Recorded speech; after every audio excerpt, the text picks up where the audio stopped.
Siobhan O'Mahony, is a founder of FemmeBiome, and FemmeBiome is targeting the gut-brain axis in menopausal women and studying the gut microbiota during menopause. And I'm very interested to hear your talk, and very welcome. You did a great job. So good morning, everybody, and it's really my pleasure to be here today. So I've worked in the area of the gut-brain axis for about 20 years now, and we've known for some time that the structure and function of the brain is different between the sexes, so different between men and women. But now it's coming, I suppose, to be more evident as well that there's also sex differences in the brain-gut axis. So the brain-gut axis is a bidirectional communication pathway that really allows these two end organs to communicate with each other. There's three main pathways or systems that allow them to interact. One is your hormonal system, the next is your immune, and then the third is your nervous system, so your spinal cord and your vagus nerve. Now, also important as well, of course, is the microbiome. So we now know that the microbiome that reside within our bowel produce neuroactive chemicals. They produce all the exact same neurotransmitters that your central nervous system actually produces, allowing for the microbiome to have both direct and indirect impact on the brain. Now, every woman on earth will go through perimenopause and menopause transition. And perimenopause symptoms really start around the age of 45, while the menopause, which is the anniversary of having no periods for 12 months, usually is around 51 to 52 years of age in women. Now, a survey was carried out by the Menopause Hub in Dublin in Ireland, and about 80% of the women that were surveyed had symptoms of menopause. Shockingly though, 61% said their symptoms negatively impacted their personal relationships, 84% said that their symptoms negatively impacted their work performance, and horrifically, 32% actually considered leaving work. So this really gives you an idea of the impact of symptoms of this period of a woman's life, perimenopause and menopause, on the quality of life of women. So we carried out our own consumer survey, consumer research in 2023. I'm just going to take a little sip of water. And, excuse me, I have a tickle. So what we identified, again, we asked women about their health and wellness during this period of their life. We had 120 women fill in our survey. We asked them the 40 or so symptoms of menopause and asked them to identify which ones they were suffering from. Over 3/4 of women suffered from sleep disturbances, over 60% suffered from brain fog, and over 60% again suffered from anxiety. As a neuroscientist, it's shocking for me to know that the top 3 symptoms suffered by women are brain health related. Intriguingly as well, 75% of the women that we surveyed were really looking for a kind of scientifically backed, clinically validated natural supplement. A natural supplement to act as an adjunct to their hormonal therapy or hormonal replacement therapy, or else as an alternative as well, because of course not every woman can take HRT, as we know.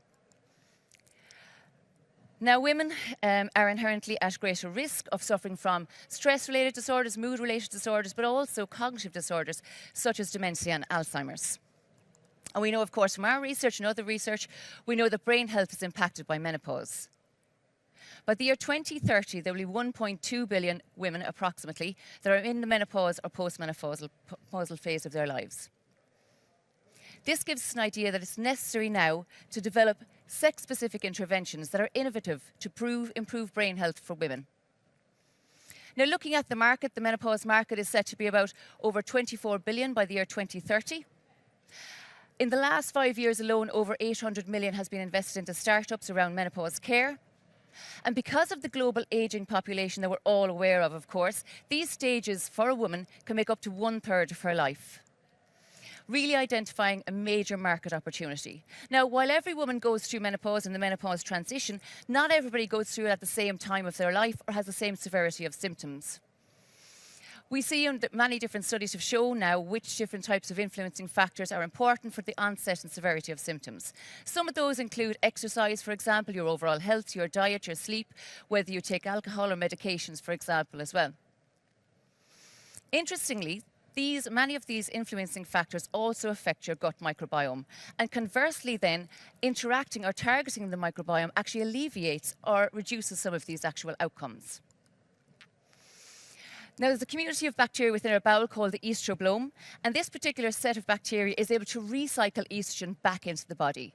So really, we know that estrogen is a key hormone, excuse me, is a key hormone, and we needed to actually allow our brain, our guts, and also our reproductive system to actually function. But of course, as well, there's other systems in our body, cardiometabolic health, our bone health as well. So this particular set of bacteria, actually within the bowel, are able to deconjugate estrogen, so allowing estrogen to actually be pumped back into the systemic system. At a local level, we see that estrogen is very important for reducing inflammation in the gut, improving gut barrier function. Centrally then, in your brain, we see that estrogen is important for antidepressant effects and also synaptic protection. In the vaginal system, we see that estrogen is very important for increasing glycogen. Lactobacillus, as we've heard, of course, is very important in the vaginal system. And we know as well that lactobacillus actually thrive on glycogen. Now, some studies have looked at the different types of microbes during menopause, and because you have the bidirectional interaction between your hormones and your microbiome, when we have a decrease in certain hormones, we also have a change to our gut microbiome as well. So studies have shown that there's major differences between post and premenopausal women, much greater so with regard to their gut microbiome than older and younger men. Interestingly as well, this particular metabolite, which is beta-glucuronidase, which is actually the metabolite that allows the estroblome to deconjugate estrogen and put it back into the body. So this metabolite tends to be a lot higher in premenopausal women, so those women that are still producing estrogen to a higher extent in their ovaries actually. And when they looked at the postmenopausal women, the levels of beta-glucuronidase, so those bacteria that actually functionally recycle estrogen back into the body, was similar to those of men. Now, probiotics have been known for certain times, or for a number of years now, are associated with brain health and cognition, of course, and well-being and improving well-being. So some studies have shown that probiotics do improve sleep and mood in menopausal women. But really what we need is targeted, scientifically validated approaches to gut-brain health in women. So we at FemmeBiome have designed a proprietary blend, a symbiotic proprietary blend, to actually address the unmet needs of perimenopause and menopausal women. So we are guided by science, are guided by nature and inspired by science. To produce a supplement, we've designed the supplement to optimize the gut health and replace those missing microbes that are seen in menopause. We've also designed our supplement as well to optimize brain health and well-being, as well as balancing the vaginal flora.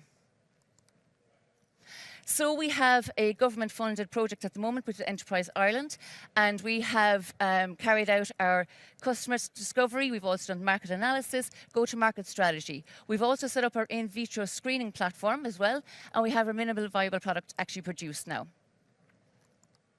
So over the next few months, we're going to carry out our first human pilot trial. And then in the next 6 to 12 months, we're really looking at our marketing strategy, our business plans, but also our investment strategy as well. At the end of this year, we'll spin out as FemmeBiome from University College Cork. And at the start of next year, we launch our first product of our line of women health products. So with that, I'd like to thank you, of course. I'd like to thank my team in the O'Mahony Lab, also the FemmeBiome team, and also our commercial collaborators. So thank you so much.